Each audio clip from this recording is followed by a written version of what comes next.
Hello friends, welcome to Mains Answer Writing Basics program being conducted by Team India for IAS. This is Manjunath Mudhol.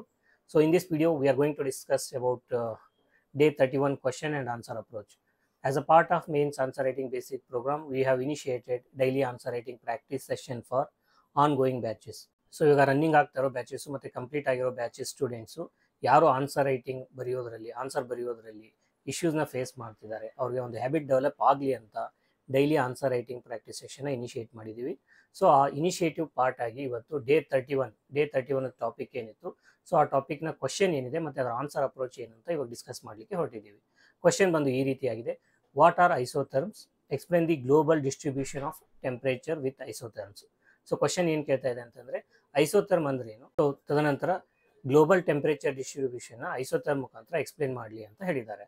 So ಈ question ಅಲ್ಲಿ ಎರಡು part ಇದೆ. First part ಅಲ್ಲಿ isotherm ಅಂದ್ರೆ ಏನು ಅಂತ ನಾವು ಎಕ್ಸ್ಪ್ಲೇನ್ ಮಾಡಬೇಕಾಗತ್ತೆ. ಸೊ ಸೆಕೆಂಡ್ ಪಾರ್ಟ್ ಅಲ್ಲಿ ಅದರದ್ದು ಗ್ಲೋಬಲ್ ಟೆಂಪರೇಚರ್ ಡಿಸ್ಟ್ರಿಬ್ಯೂಷನ್ ನಾವು ಐಸೋಥರ್ಮ್ ಮುಖಾಂತರ ಯಾವ ರೀತಿ ಎಕ್ಸ್ಪ್ಲೇನ್ ಮಾಡ್ತೀವಿ ಅನ್ನೋದು. So this topic that is isotherms, it is very important. ಏನಕ್ಕೆ ಇಂಪಾರ್ಟೆಂಟ್ ಅಂತಂದ್ರೆ, ಪ್ರೀವಿಯಸ್ ಇಯರ್ ಫಿಲಿಮ್ಸ್ ಅಲ್ಲಿ 2024 ಫಿಲಿಮ್ಸ್ ಮತ್ತೆ 2025 ಫಿಲಿಮ್ಸ್ ಅಲ್ಲಿ ಈ ಐಸೋಥರ್ಮ್ ಮೇಲೆ ಆಲ್ರೆಡಿ UPSC ಫಿಲಿಮ್ಸ್ ಅಲ್ಲಿ ಕ್ವಶನ್ ಕೇಳಿದೆ. ಸೊ ಅದೇ ರೀತಿ ಇದ್ರ ಮೇಲೆ ಮೇನ್ಸಲ್ಲಿ ಕ್ವಶನ್ ಕೇಳೋ ಚಾನ್ಸಸ್ ಜಾಸ್ತಿ ಇದೆ. ಮೇನ್ಸಲ್ಲಿ ಕೇಳಿಲ್ಲ ಅಂತಂದರೆ ಅಗೇನ್ ಫಿಲಿಮ್ಸಲ್ಲಿ ಕೇಳೋ ಚಾನ್ಸಸ್ ಜಾಸ್ತಿ ಇದೆ. ಸೊ ಆ ಪರ್ಸ್ಪೆಕ್ಟಿವ್ ಆಗಿ ಈ ಟಾಪಿಕ್ನ ಚೂಸ್ ಮಾಡ್ಕೊಂಡಿದ್ದೀವಿ. ಇಲ್ಲಿ ಕ್ವಶನ್ ಬಂದು 10 ಮಾರ್ಕ್ಸಿಗಿದೆ, ವರ್ಡ್ ಲಿಮಿಟ್ ಬಂದು 150 ವರ್ಡ್ಸ್ ಇದೆ. So coming to the answer approach. So ಇಂಟ್ರೊಡಕ್ಷನಲ್ಲಿ ಏನು ಮಾಡಬೇಕು, ಇಂಟ್ರೊಡಕ್ಷನಲ್ಲಿ ನಾವು ಐಸೋಥರ್ಮ್ ಅಂದ್ರೆ ಏನು ಅಂತ ಡಿಫೈನ್ ಮಾಡಬೇಕು. ಸೊ ಐಸೋಥರ್ಮ್ ಅಂತಂದ್ರೇನು? These are the imaginary lines drawn on the map R any chart. So these lines they connect the places having same average temperature over a specific time period. Daily ಇರ್ಬೋದು, monthly ಇರ್ಬೋದು, ಅಥವಾ annual ಇರ್ಬೋದು. So ಈ ಪೀರಿಯಡ್ಗೆ ಅನುಗುಣವಾಗಿ same average temperature ಯಾವ್ಯಾವ ಪ್ಲೇಸಸಲ್ಲಿ ಇರುತ್ತೆ ಆ ಪ್ಲೇಸಸ್ನ ನಾವು ಕನೆಕ್ಟ್ ಮಾಡ್ತಾ ಹೋದರೆ ಸಿಗ್ತಕ್ಕಂಥ ಲೈನ್ಸ್ನ ನಾವು ಏನಂತ ಕರಿತೀವಿ? ಐಸೋಥರ್ಮ್ ಅಂತ ಕರಿತೀವಿ. So this isotherm word it is derived from Greek word iso ಅಂತಂದರೆ ಈಕ್ವಲ್, ಥರ್ಮ್ ಅಂತಂದರೆ ಹೀಟ್. ಸೊ ಇಂಟ್ರೊಡಕ್ಷನಲ್ಲಿ ನಾವು ಐಸೋಥರ್ಮ್ ಬಗ್ಗೆ ಡಿಫೈನ್ ಮಾಡಿದ್ಮೇಲೆ ಸೊ ಐಸೋಥರ್ಮ್ ಸಿಗ್ನಿಫಿಕೆನ್ಸ್ ಏನು ಅಂತ ನಾವು ಮೆನ್ಷನ್ ಮಾಡಬೇಕಾಗತ್ತೆ. So what is the significance of isotherm? So the significance of isotherm is to identify the heat zones and the distribution of temperature on the surface of the earth. So that is the significance. So coming to the second part of the question. Second part of the question ಅಲ್ಲಿ ಏನು ಕೇಳಿದ್ದಾರೆ, global distribution of ಟೆಂಪರೇಚರ್ನ isotherm ಮುಖಾಂತರ explain ಮಾಡಲಿಕ್ಕೆ ಕೇಳಿದ್ದಾರೆ. So ಅದನ್ನು ನಾವು explain ಮಾಡಬೇಕಾದ್ರೆ world map ತೆಗಿಬೇಕು. ವರ್ಲ್ಡ್ ಮ್ಯಾಪ್ ತೆಗೆದು ಐಸೋಥರ್ಮ್ಸ್ ಏನಿದೆ ಸೊ ಐಸೋಥರ್ಮ್ನ ವರ್ಲ್ಡ್ ಮ್ಯಾಪ್ ಮೇಲೆ ಡೆಪಿಕ್ಟ್ ಮಾಡಬೇಕಾಗುತ್ತೆ. ಸೊ ಅದನ್ನು ಡೆಪಿಕ್ಟ್ ಮಾಡಿದ್ಮೇಲೆ ಸೊ ಅದನ್ನ ಎಕ್ಸ್ಪ್ಲೇನ್ ಮಾಡ್ತಾ ಹೋಗಬೇಕು. ಸೊ ಫಸ್ಟ್ ಪಾಯಿಂಟ್ ಬಂದು ಲ್ಯಾಟಿಟ್ಯೂಡ್ನಲ್ ಪ್ಯಾಟರ್ನ್. ಸೊ ಲ್ಯಾಟಿಟ್ಯೂಡ್ ವೈಸು ಯಾವ ರೀತಿ ಐಸೋಥರ್ಮ್ ಇರುತ್ತೆ ಮತ್ತು ಅದು ಯಾವ ರೀತಿ ಟೆಂಪರೇಚರ್ ಡಿಸ್ಟ್ರಿಬ್ಯೂಷನ್ ಆಗಿದೆ ಅಂತ ತೋರಿಸುತ್ತೆ ಅನ್ನೋದನ್ನ ಹೇಳ್ತಾ ಹೋಗಬೇಕು.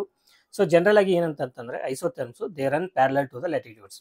ಅಂದರೆ ಇದೇನು 0 ಡಿಗ್ರಿ ಇಕ್ವೇಟರ್ ಇರುತ್ತೆ, 23.5 degree north, tropic of Cancer, then Arctic Circle, so ಸದರ್ನಲ್ಲಿ tropic of Cancer, Antarctic Circle, southern pole, so ಇಲ್ಲಿ ನಾರ್ದರ್ನ್ ಪೋಲ್. ಸೊ ಈ ರೀತಿ ಏನು ಲ್ಯಾಟಿಟ್ಯೂಡ್ಸ್ ಇದೆ, ಈ ಲ್ಯಾಟಿಟ್ಯೂಡ್ಗೆ ಪ್ಯಾರಲಲ್ ಆಗಿ ಏನಿರುತ್ತೆ, ಪ್ಯಾರಲಲ್ ಆಗಿ ಐಸೋಥರ್ಮ್ಸ್ ಇರುತ್ತೆ. Then second part is continentality and oceanicity. So ಏನಿದರ ಅರ್ಥ ಅಂತಂದರೆ, ಸೊ ಯಾವ ರೀತಿ land and ocean water body distribute ಆಗಿರುತ್ತೆ. ಸೊ ಇದರಿಂದ relative heating and cooling of if we take land, so land gets heats fast and ಅದೇನಾಗುತ್ತೆ, ಹೀಟ್ನ ಬೇಗ ಕಳ್ಕೊಳ್ಳುತ್ತೆ, ಬೇಗ ಹೀಟು ಆಗುತ್ತೆ. ಬಟ್ ವಾಟರ್ ಬಾಡಿ ಓಷನ್ಸ್ ಆ ರೀತಿ ಅಲ್ಲ, ಲೇಟಾಗಿ ಹೀಟ್ ಆಗುತ್ತೆ, ಲೇಟಾಗಿ ಏನು ಮಾಡುತ್ತೆ, ಹೀಟ್ನ ಕಳ್ಕೊಳ್ಳುತ್ತೆ.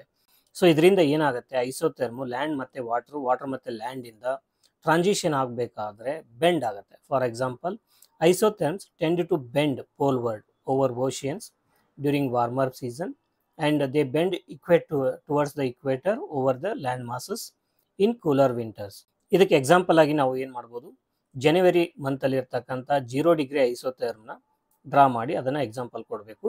ಸೊ ಈ 0 ಡಿಗ್ರಿ ಐಸೋಥರ್ಮ್ ಏನು ಆಗುತ್ತೆ ಅಂತಂದರೆ, ಜನವರಿ ಮಂತಲ್ಲಿ it moves deep into the North America and Eurasia and it stays closer to Arctic over the Atlantic Ocean. ಇದರ ಅರ್ಥ ಏನಂತಂದರೆ, ಜನವರಿನಲ್ಲಿ ವಿಂಟರ್ ಮಂತ್ ಇರುತ್ತೆ. ವಿಂಟರ್ ಮಂತಲ್ಲಿ ಲ್ಯಾಂಡ್ ಬಾಡಿ ಏನಿರುತ್ತೆ ಅದು ತುಂಬ ಕೂಲ್ ಆಗಿರುತ್ತೆ compare to the oceanic water body. So ಹಾಗಾಗಿ ಈ 0 ಡಿಗ್ರಿ ಐಸೋಥರ್ಮ್ ಏನಾಗುತ್ತೆ, it moves deep into North America and Eurasia ಅಂತಂದರೆ ಟುವರ್ಡ್ಸ್ ಪೋಲ್ ಇದು ಬೆಂಡ್ ಆಗುತ್ತೆ. ಆಮೇಲೆ ವಾಟರ್ ಆರ್ಕ್ಟಿಕ್ ಏನು ಓಷನ್ ಇದೆ ಅಲ್ಲಿ ಏನಾಗುತ್ತೆ, ಅಟ್ಲಾಂಟಿಕ್ ಓಷನಲ್ಲಿ ನಿಯರ್ ಆರ್ಕ್ಟಿಕ್ ರೀಜನಲ್ಲಿ ಏನಾಗುತ್ತೆ ಅಂತಂದರೆ ಇದು ಟುವರ್ಡ್ಸ್ ಇಕ್ವೇಟರ್ ಬೆಂಡ್ ಆಗಿರುತ್ತೆ. So that is the meaning of this. Coming to the seasonal variation of isotherms. So ಐಸೋಥರ್ಮ್ದ ಸೀಸನಲ್ ವೇರಿಯೇಷನ್ ಯಾವ ರೀತಿ ಇದೆ ಅಂತ ನಾವು ನೋಡ್ತಾ ಹೋದರೆ, ಜನವರಿನಲ್ಲಿ ಏನಾಗುತ್ತೆ, ನಾರ್ದರ್ನ್ ಹೆಮಿಸ್ಫಿಯರಲ್ಲಿ ಜನವರಿನಲ್ಲಿ ವಿಂಟರ್ ಇರುತ್ತೆ. ಸೊ ವಿಂಟರ್ ಇದ್ದಾಗ ಏನಾಗುತ್ತೆ, isotherm they shift towards southward due to reduced solar heating. So solar heating ಕಡಿಮೆ ಆಗುತ್ತೆ ನಾರ್ತಲ್ಲಿ ವಿಂಟರ್ ಸೀಸನಲ್ಲಿ, ಅವಾಗ ಐಸೋಥರ್ಮ್ ಏನಾಗುತ್ತೆ ಸೌತ್ವರ್ಡ್ ಶಿಫ್ಟ್ ಆಗುತ್ತೆ. And there as a strong bends over continents like Asia and North America. In the same July ಮಂತಲ್ಲಿ ಏನಾಗುತ್ತೆ ಅಂದರೆ ನಾರ್ದರ್ನ್ ಹೆಮಿಸ್ಫಿಯರಲ್ಲಿ ಸಮ್ಮರ್ ಇರುತ್ತೆ, ಅವಾಗ isotherm they shift towards the north especially land ಏರಿಯಾಸಲ್ಲಿ ಆ್ಯಂಡ್ ವಾರ್ಮರ್ ಓಷನಿಕ್ ಬಾಡಿನಲ್ಲಿ. So coming to the fourth one, that is oceanic currents. How oceanic current influence the distribution of temperature on the earth. So ಅದನ್ನು ನಾವು ನೋಡ್ತಾ ಹೋದರೆ, warm oceanic currents example like Gulf Stream. So they shift isotherms towards the poleward. In the same way cold ocean currents like Peru current, so they shift the isotherm towards the equator. Then the fifth factor is altitude and topography. So ಯಾವ ರೀತಿ altitude ಮತ್ತು topography ಅಂದರೆ mountainous region, plateau region ಐಸೋಥರ್ಮ್ನ affect ಮಾಡುತ್ತೆ ಅಂತ ನಾವು ನೋಡೋದಾದರೆ, high mountain region especially at higher elevations like Himalayas and Andes, so they exhibit lower temperature. As altitude increases, what happens to the temperature? Temperature decreases. This is because of the normal lapse rate. So ಅದಕ್ಕೇನಾಗುತ್ತೆ, ಈ mountain ರೀಜನಲ್ಲಿ ಏನಾಗುತ್ತೆ ಅಂತಂದರೆ isotherm they show localized depressions. Isotherm show localized depression. So ಇಷ್ಟೆಲ್ಲ ಪಾಯಿಂಟ್ಸ್ನ explain ಮಾಡಿದ್ಮೇಲೆ, that is about global distribution of temperature with the help of isotherm. So ಇಷ್ಟೆಲ್ಲ explain ಮಾಡಿದ್ಮೇಲೆ ನಾವು ಕನ್ಕ್ಲೂಡ್ ಮಾಡಬೇಕು. ಸೊ ಕನ್ಕ್ಲೂಷನಲ್ಲಿ ಏನು ಬರೀಬೇಕು, ಸ್ಟಡಿಂಗ್ ದಿ ಐಸೋಥರ್ಮ್ ಅಂದರೆ ಈ ಐಸೋಥರ್ಮ್ನ ಯೂಸ್ ಮಾಡಿಕೊಂಡು ಟೆಂಪ್ರೇಚರ್ನ ಸ್ಟಡಿ ಮಾಡೋದ್ರಿಂದ ನಮಗೇನೆಲ್ಲ ಸಿಗ್ನಿಫಿಕೆನ್ಸ್ ಇದೆ, be it for agriculture, climate study or else studying the weather and climate of a region. So ಇದಕ್ಕೆ ಯಾವ ರೀತಿ ಹೆಲ್ಪ್ ಆಗುತ್ತೆ ಅನ್ನೋದನ್ನ ನಾವು ಬರೆಯೋದ್ರ ಮುಖಾಂತರ ನಾವು ಆನ್ಸರ್ನ ಕನ್ಕ್ಲೂಡ್ ಮಾಡ್ಬೋದು. In this video, we have discussed Day 31 question and answer approach discussion. The topic for Day 32 is atmospheric circulation and weather systems. Thank you for watching. See you in the next video. Till then, happy answer writing.